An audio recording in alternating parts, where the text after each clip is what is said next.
Bullard, and thank you everyone for coming here today and for your interest in our work.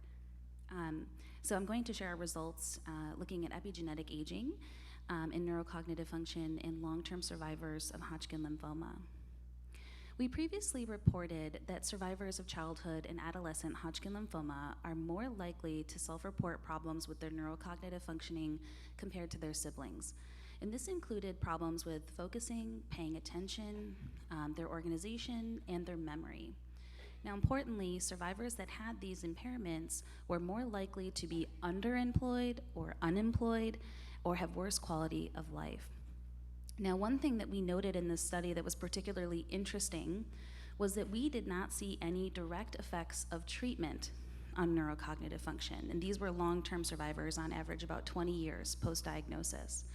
But what we did find was that treatment association was completely mediated by chronic health conditions, a particularly important finding in this group because they are at such a high risk of cardiopulmonary conditions.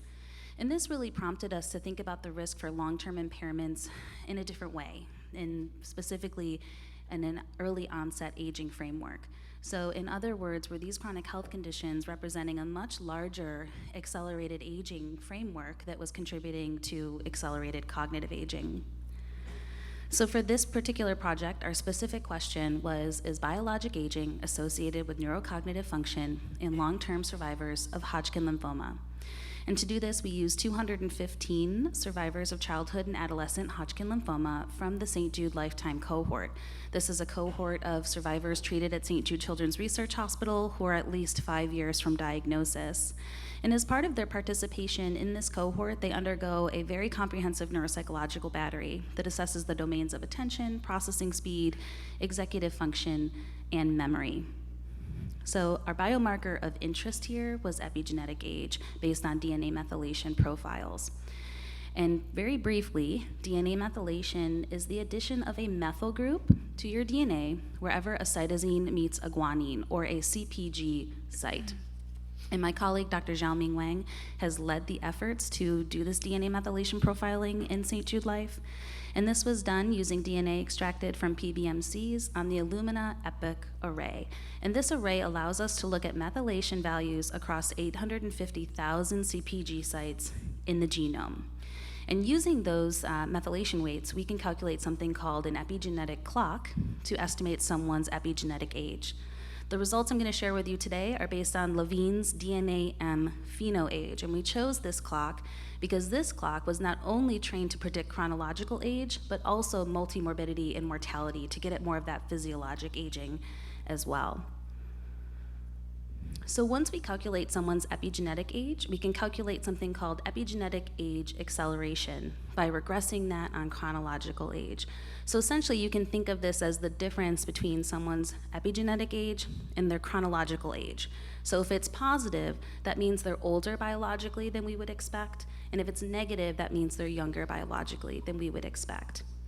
And as Dr. Bullard mentioned, when we compared Hodgkin lymphoma survivors to community controls, they did have a statistically significantly higher epigenetic age acceleration, and on average, this difference was just about 7 years of age acceleration.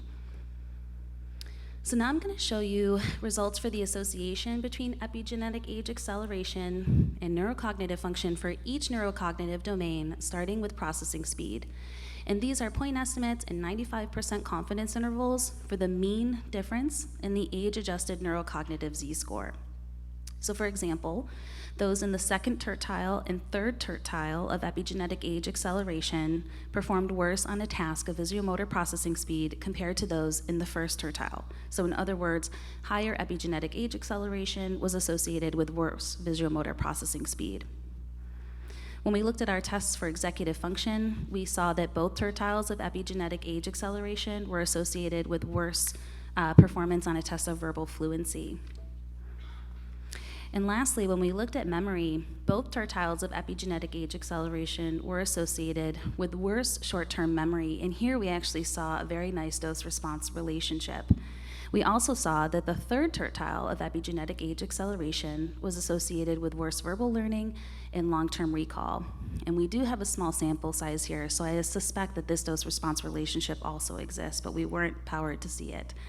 And I do want to mention here that all the differences I've shown you are hovering around a half a standard deviation, which we also consider clinically meaningful.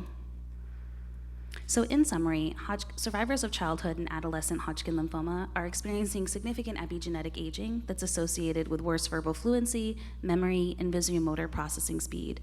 And our hope is that this biomarker may help us identify those survivors most at risk for early onset cognitive aging. It might actually help us gauge a preclinical response to interventions so that we can see efficacy sooner than some other endpoints. These data do have several limitations, the first being the European ancestry of our cohort, as well as the cross-sectional nature of the data.